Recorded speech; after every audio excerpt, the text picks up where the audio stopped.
Of IGCSE and AS level accounting develop a very annoying mistake with regards to double entry.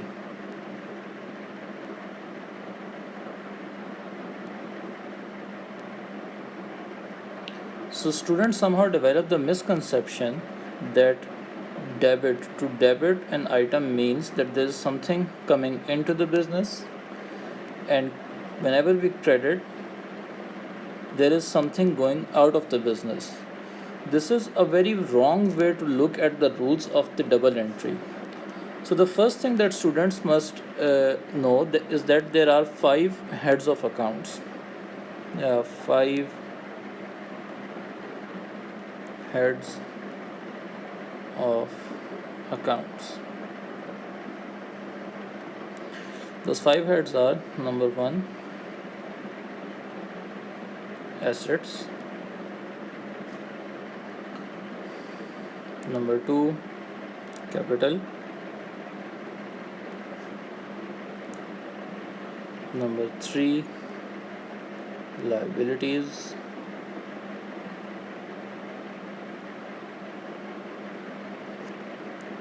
number 4 is income;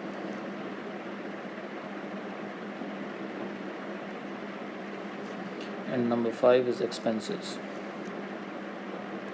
So any item within accounting will be classified under one of these 5 items. It would be an asset, it would be a capital, it would be a liability, it would be income, or it would be an expense.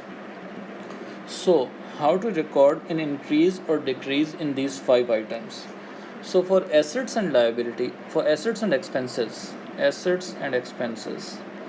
an increase is recorded by debiting the account and decrease is recorded by crediting the account. It is the same for assets and expenses. Increase is recorded by debiting the account and decrease is recorded by crediting the account. However, the rule is different, rather it's opposite for capital, liabilities and income. Any increase in capital would be recorded through a credit item. The account of capital will be credited when there is an increase in capital. Similarly, decrease in capital would be recorded through debiting the account. A liability increase in liabilities would be recorded through crediting the account, and decrease in liabilities would be recorded through debiting the account. If we are to record an increase in income, we have to credit the income account. If we are to make a correction, or if we are to decrease the income, somehow the income has been over recorded and we want to decrease it, we would debit the income account. So let's look at a few examples. So if owner of the business invests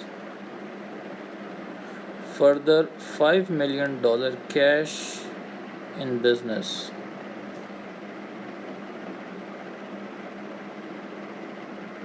how would this be recorded? So for this particular transaction, yes, there is an increase in asset, and increase in asset is recorded through debiting the asset account. So cash account will be debited for other 5 million. However, the capital account has also increased. There is nothing going out of the business, yet we are to record that increase in capital through crediting the capital account. So capital account will be credited $5 million. This is how you record an investment of cash or any other asset by the owner in the business. Similarly, let's say I have a business of selling watches, and I sell a watch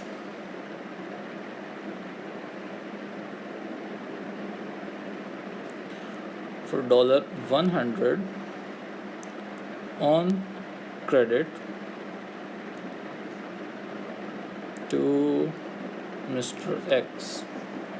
Okay, so how would this transaction be recorded? I've got an increase in assets, so yes, asset account would be debited. Which particular asset has increased in this case? Accounts receivable. I'm not receiving the money right now.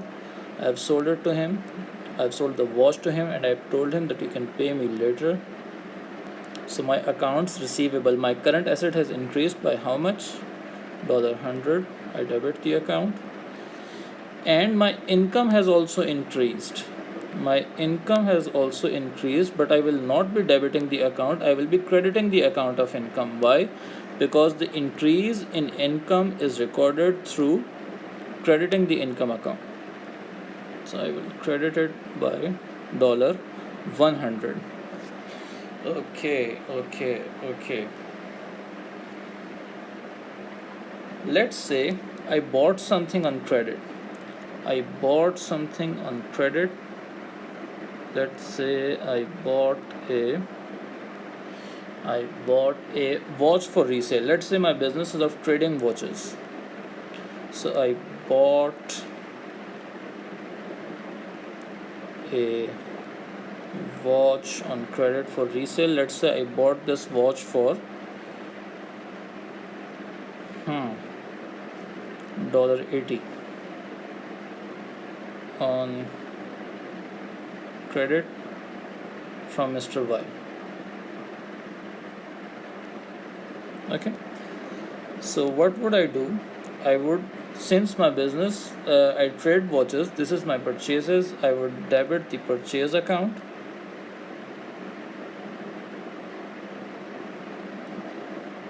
By $80.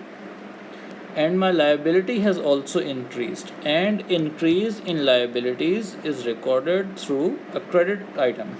So I would be crediting the account payable of Mr. Y by $80.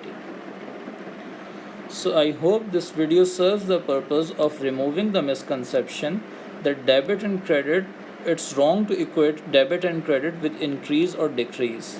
For different heads of account, debit and credit means different things, and for each head of account we should do the accounting according to the rules for that particular head of account.